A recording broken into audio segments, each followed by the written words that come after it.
Здравствуйте, дорогие друзья! Вы находитесь на канале Игры Человеков. И сегодня мы с вами поговорим про топ самых страшных болезней в истории человечества. Самым страшным палачом человечества были не войны, а смертельные заболевания, выкашивающие целые страны.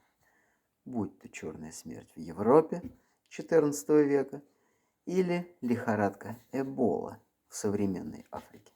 Человеческие потери были астрономическими. То есть вы понимаете, что не ядерное оружие является самым страшным, а тихий вирус, который может напасть на нас в любой момент, если мы не будем каким-либо образом, таких образов достаточно много, защищены. Ну что ж, начинаем этот прекрасный, в кавычках, список 10 самых страшных и ужасных болезней человечества. Чтобы узнать о них всех, досмотрите это видео до конца, это достаточно просто и быстро. Итак, на 10-м месте у нас холера. Эта инфекция тонкого кишечника передается в основном через питьевую воду или еду, содержащую кал зараженного человека. Вот она вам цепная реакция, правда? Во время заболевания у человека начинается диарея, рвота, и организм быстро теряет жидкость. Затем наступает сильнейшее обезвоживание, вплоть до смертельного исхода. Во всем мире около 5 миллионов человек страдают, и более 100 тысяч человек умирает от холеры каждый год. Мы не избавились от этого заболевания. На 9-м месте у нас столбняк. Наверное, в детстве родители говорили вам внимательно смотреть под ноги. Несмотря на свою банальность, этот совет актуален и для взрослых. Ведь инфицирование столбняком обычно происходит из-за загрязнения раны. Например, после того, как наткнешься ступней на ржавый гвоздь или другой какой-нибудь ржавый предмет. Для проникновения возбудителя в организм достаточно небольшой царапины или пореза. Это заболевание характеризуется длительным сокращением волокон скелетных мышц.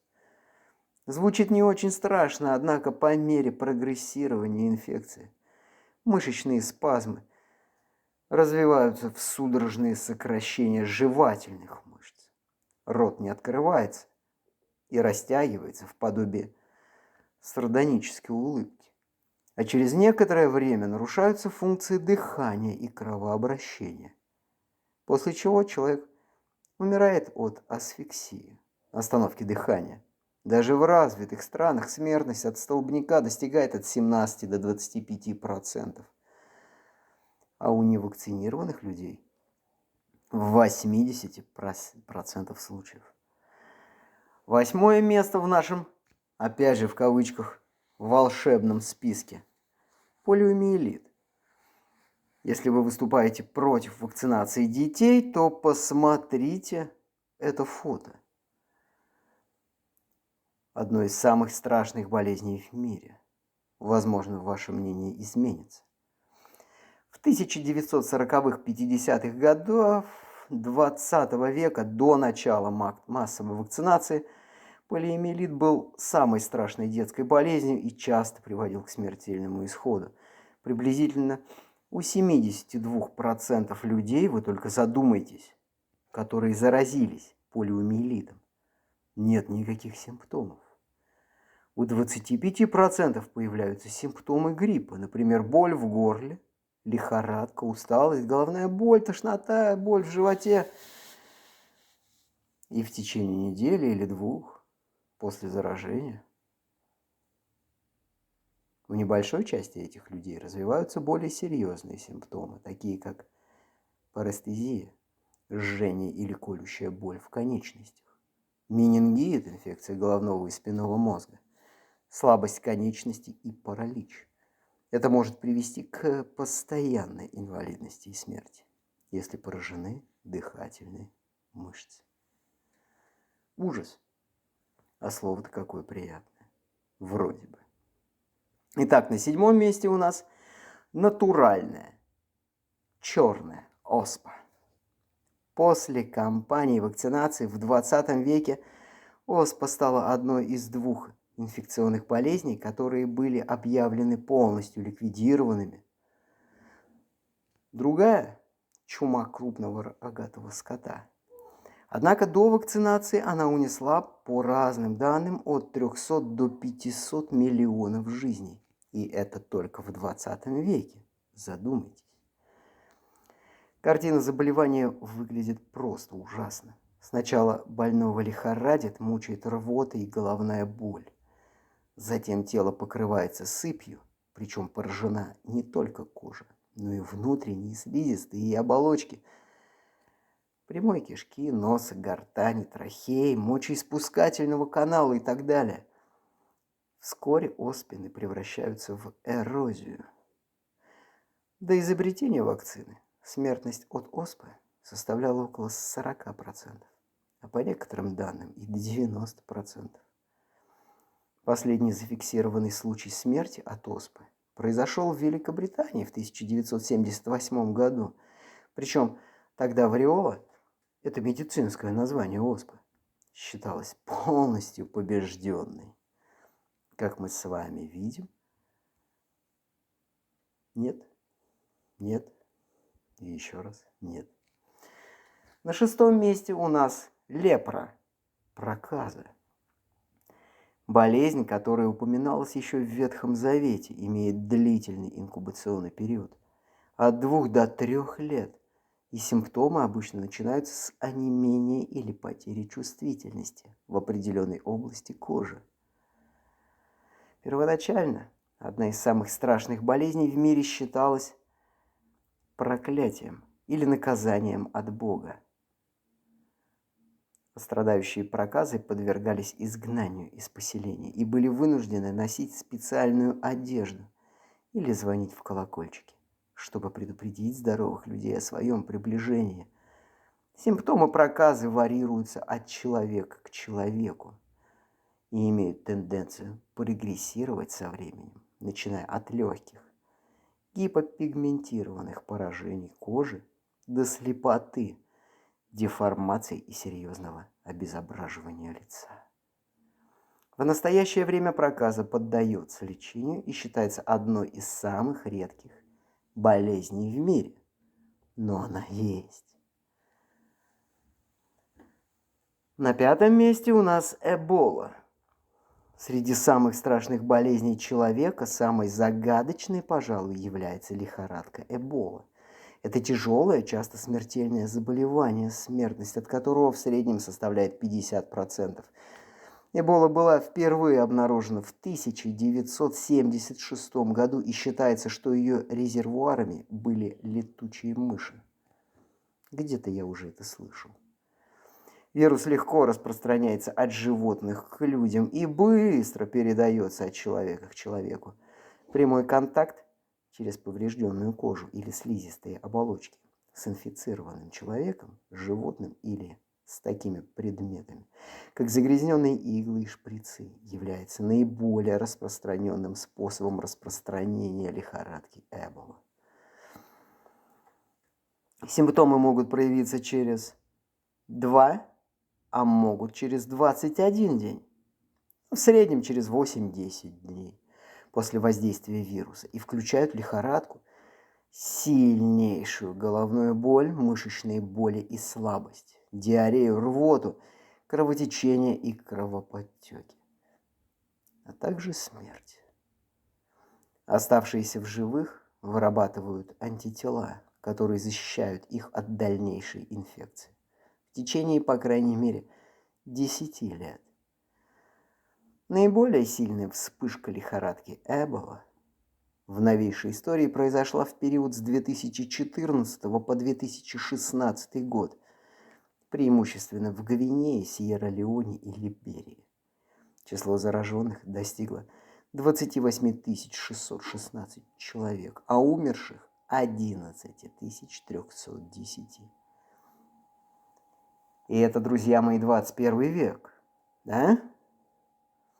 На 4-м месте у нас испанский грипп. Болеть гриппом само по себе неприятно, каждый из нас это знает по себе. И симптомы этого заболевания вам наверняка знакомы.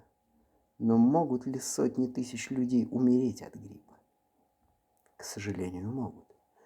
В период с 1918 по 1920 год сначала в Испании, а затем по всему земному шару разразилась смертельная опасная вспышка гриппа, которая заразила более трети населения мира и унесла жизни 20-50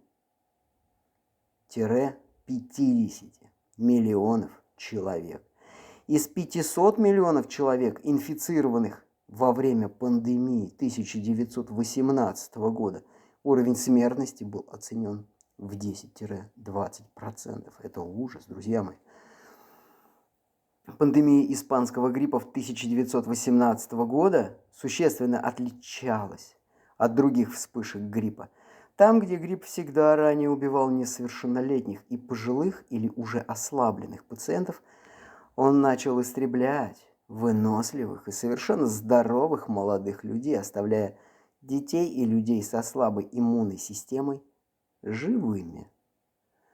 На поздней стадии болезнь начиналась сильное кровотечение, из-за которого больные буквально захлебывались собственной кровью. Вы представляете, насколько это сильный вирус? Он сильные организмы подкашивает, а слабые организмы, видимо, он оставляет для других вирусов. Жуть. На 3-м месте у нас, друзья, бешенство. Забавно читать заголовки вроде «Пушистая красавица-лисичка принесла людям улыбку, бешенство и смерть». Однако надо помнить, что бешенство – это заболевание, которое быстро развивается, и на определенном его этапе спасти человека уже нельзя. Оно легко передается от диких и домашних животных к человеку. Причем достаточно не только укуса, но и попадания слюны на кожу. Через микротрещины вирус попадает внутрь тела. Чаще всего бешенство из диких животных переносят, опять же, те же самые летучие мыши, лисы и волки. А из домашних – собаки и кошки. У вас есть домашние животные? Напишите мне в комментариях, кто у вас есть и почему вы не боитесь с ними целоваться и обниматься. Продолжаем про бешенство. Первые признаки того, что дикое животное больно, это его излишняя доверчивость к человеку. Оно позволяет гладить себя обманчиво ласково и может начать облизывать руки и лицо тех, кто с ними играет. Это так называемая тихая стадия бешенства. А вот что происходит, если человек с бешенством не обращается к врачу. Происходит дикость, жуть. Вплоть до пены изо рта, той самой, которую мы видели в фильмах ужасов. На 2-м месте, друзья мои, у нас СПИД. Не ожидали, что он 2-е место занимает? А он занимает 2-е. Итак, впервые выявленная в Демократической Республике Конго в 1976 году ВИЧ-инфекция и сопутствующий ей синдром приобретенного иммунодефицита СПИД зарекомендовали себя как глобальная пандемия. С тех пор и по настоящее время от СПИДа в мире умерло от 31 до 35 миллионов человек.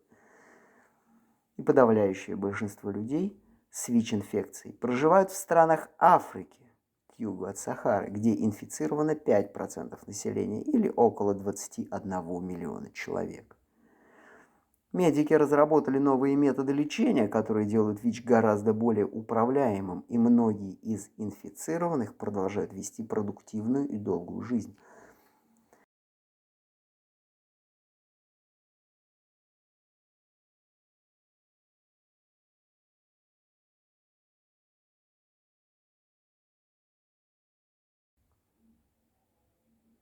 По мне так просто жуть. Просто жуть. И болезнь эта не лечится. Она проходит только со смертью. Итак, мы с вами добрались до первого места. Можете поставить на паузу и написать в комментариях, что же вы думаете про первое место. Кто занял? Я вам отвечу. Это бубонная чума. Среди самых страшных болезней человека особняком стоит бубонная чума. Она оставила жуткий след в мировой истории, вызвав изменения в экономиках, культурах, искусстве, медицине, ну и, соответственно, в демографической ситуации. В Средневековье от черной смерти, так ее называли, погибло до 60% жителей европейского континента. При том, что было 2 пандемии бубонной чумы, которая опустошала целые континенты. Была чума Юстиниана 541-542 годы. Число погибших 25 миллионов человек. Считается, что чума Юстиниана убила, возможно, половину населения Европы. Это была вспышка бубонной чумы, поразившей Византийскую империю и портовые города Средиземноморья. Она считается первым зарегистрированным инцидентом с бубонной чумой. Чума Юстиниана оставила свой след в мире, убив до четверти населения Восточного Средиземноморья и на 40% выкосила город Константинополь. Также была черная смерть.